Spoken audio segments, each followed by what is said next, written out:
So if we were standing in your physical shoes, if we understood what you just heard, we would set an intention, a singular intention, be the only thing that we would put on our things to do today list. I'm going to feel as good as I can feel, as much as I can feel it, as long as I can feel it. Which means we would not be facing a lot of the reality. We wouldn't watch cable news, because there's nothing there that resonates with who you are and what you really want. Oh, it's informative, reaches all around the world, and a lot of people feel that they need to be informed of what they do not want in order to protect themselves from it. And we acknowledge that it is helpful to know what you don't want so that you can know what you do want. But you get way carried away with the knowing what you don't want part of the equation. So we try to simplify it for you by saying, you were source energy before you came into this physical body, and a part of you came into this physical body, and this part of you came in. We're talking fast because we know you've heard it many times. Part of you comes in that physical body, and you explore the contrast, and you know what you don't want, you know what you do want, and you send off rockets of desire. And every time you send off a rocket of desire, that rocket of desire becomes a permanent resident of your vortex of creation. And the source within you becomes vibrationally aligned with that new leading edge desire that you have ferreted out from the contrast that you have so decidedly chosen to live when you made the decision to come into this physical body. So you've launched a rocket of desire, but you've done more than that. From your physical format, you have caused the larger part of you to expand, and the larger part of you, that inner being part of you that was you before you were you in your physical body, that still is you even though you are in this physical body, this non-physical counterpart, this inner being, this source part of you has evolved because of what you've just lived. And as that part of you has evolved because of what you've just lived, now you have a choice of whether to keep up with that evolution or not. And that's what your emotions are.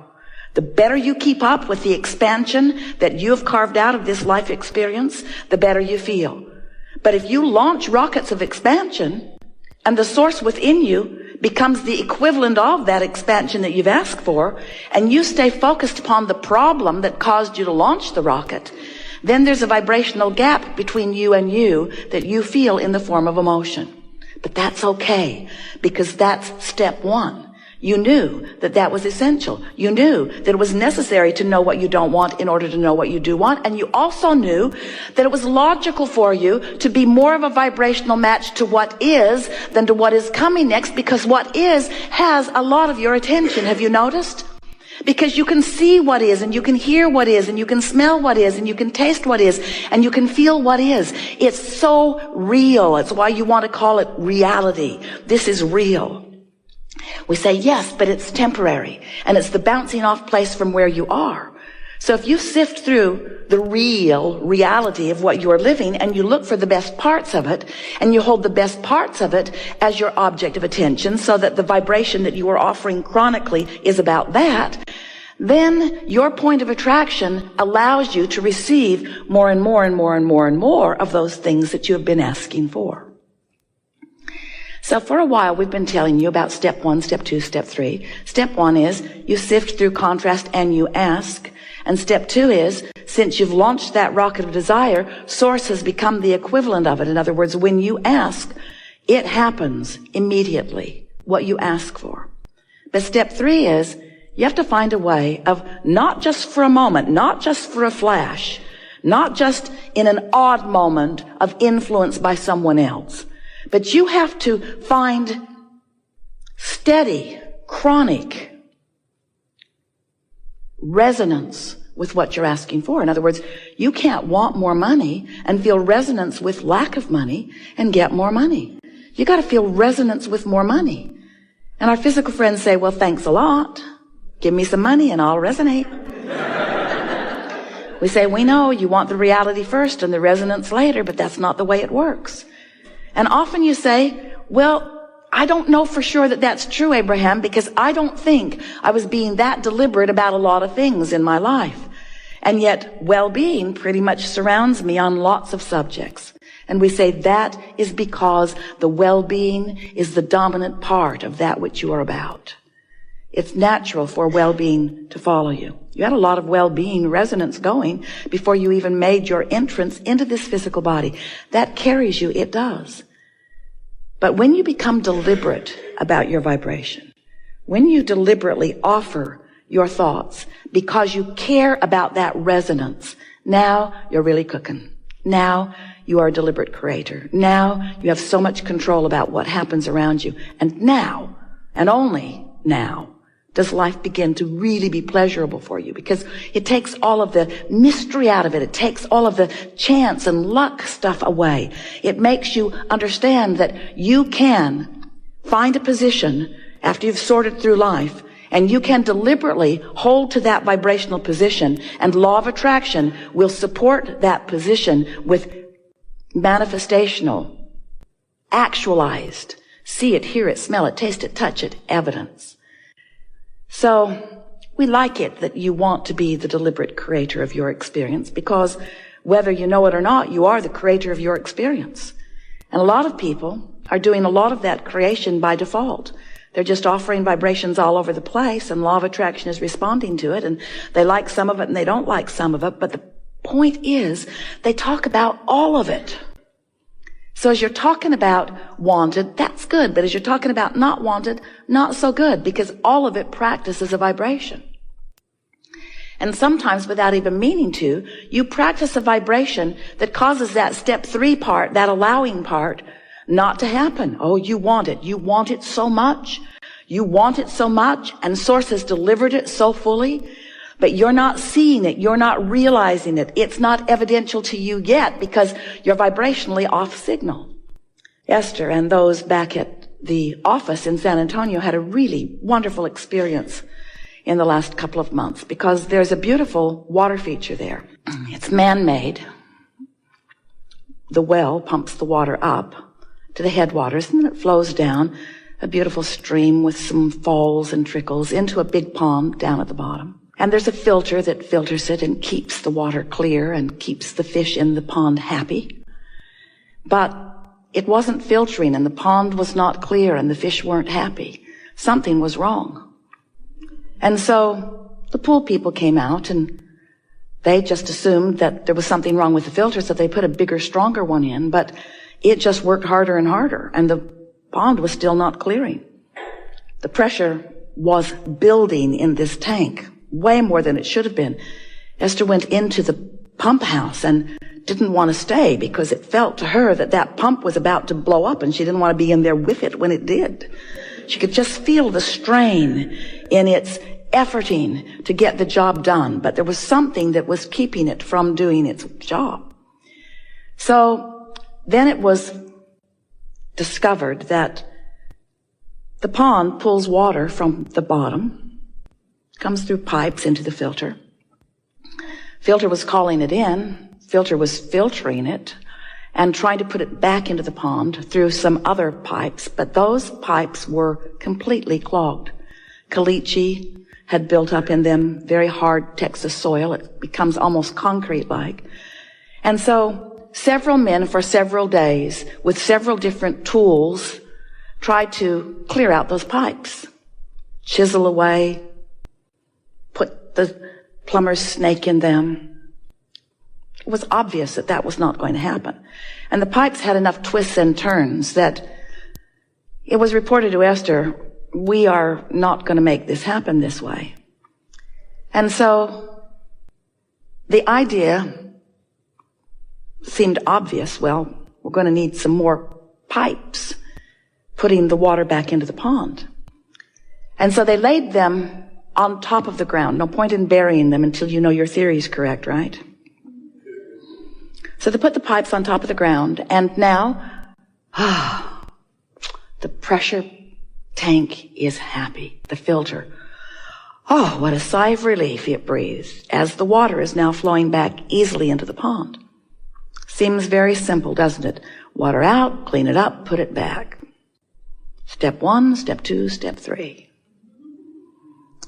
And so we are suggesting to you that you give up on trying to clean out your pipes. Because there's a lot of gunk in there. And a lot of it's been there for a long time, and it's hardened. It's become immovable. But you could lay some new pipes. You could lay new plumbing. You could put new inlets. You could much more easily just establish some new ideas about some new things. And you'll discover on those new ideas that when you ask, it is given. And in your absence of clogged pipes, what is given is recognized by you, is revealed to you, is realized by you, is experienced by you very, very quickly. And this is our way of saying to you, rather than coming to a gathering like this with things that you are aware of that are not working as well as you'd like them to, with issues that you want to discuss, if you will start with new things that you have not yet clogged your pipes about, you will allow these universal laws to deliver to you results of your clear thought, and you will begin to feel your true power. That's the only way that we know that our human friends, we love you so much, can begin to know their worthiness. Because when you ask and it feels like it isn't given, you stop feeling worthy. You start trying to explain why you're asking and not getting when it looks like that one's asking and getting and that one's asking and getting. And then you make up the most ridiculous explanations of why you're asking and not getting. I was bad in a past life. I wasn't born to the right people. I didn't follow my religion carefully enough. I'm being punished by God. I'm being cursed by it. And all it is you clogged up your own pipes. That's all it is. You practiced thoughts, and you practiced them long enough that they became chronic thoughts or chronic beliefs. Beliefs are just thoughts that you keep thinking, vibrational patterning. So when you say, I want that, you also say, but it's not likely. I want that, but it won't come. I want that, but I've never had it. I want that, but I hardly know anybody that has it. I want that, but the government's in the way. I want that, but my mate's in the way. I want that, but my kids are in the way. I want that, but I don't know what to do. I want that, but I'm lost. I want that, but I'm tired. I want that. So you just keep clogging your pipes, not even knowing you're doing it, because after all, you're telling the truth. You're facing reality. But it's true. But it's true, Esther would say to us. Abraham, but it's true. And we would say to her again and again, we know there are a lot of things that are true. And if you're using the truth of it as your criteria to give it your attention, you're clogging your pipes with all kinds of truths that are preventing you from the truths that you want to live. It's just a matter of what you're giving your attention to. It's all about the amount of airtime that you're giving to whatever you're giving your attention to. So when you want something and you talk about why you want it or how it might feel when it comes or how you believe that it could come even though it isn't here yet, that's not pipe clogging. That's laying new avenues for what you want to flow to you. But when you explain why you think things aren't working out for you, every word you speak puts a little more caliche in your pipe. And we don't care where you live. Puts a little bit more of that obstacle in your way. So we like that analogy. Like all analogies, there is no perfect analogy. But we want you to realize that you are the creator of your own reality and that you get to choose what you're giving your attention to. And the more choices you make that feel good when you make them, the clearer your flow. And the more easy it is for you to be in the vibrational place to feel the inspiration so that what you want can begin to flow into your experience. You know how it works? That you ask, and it becomes a vibrational reality first. Our physical friends say, well, that's not very exciting to me. I don't want a vibrational reality. I want a real reality. I want one that I can experience with my physical senses and that others can observe as they look at me. And we say, well, then what you've got to do is figure out what you're doing with your point of attraction, because you put it into the vortex and the vortex has been gathering all of the cooperative components for everything that you want and is delivering it back to you.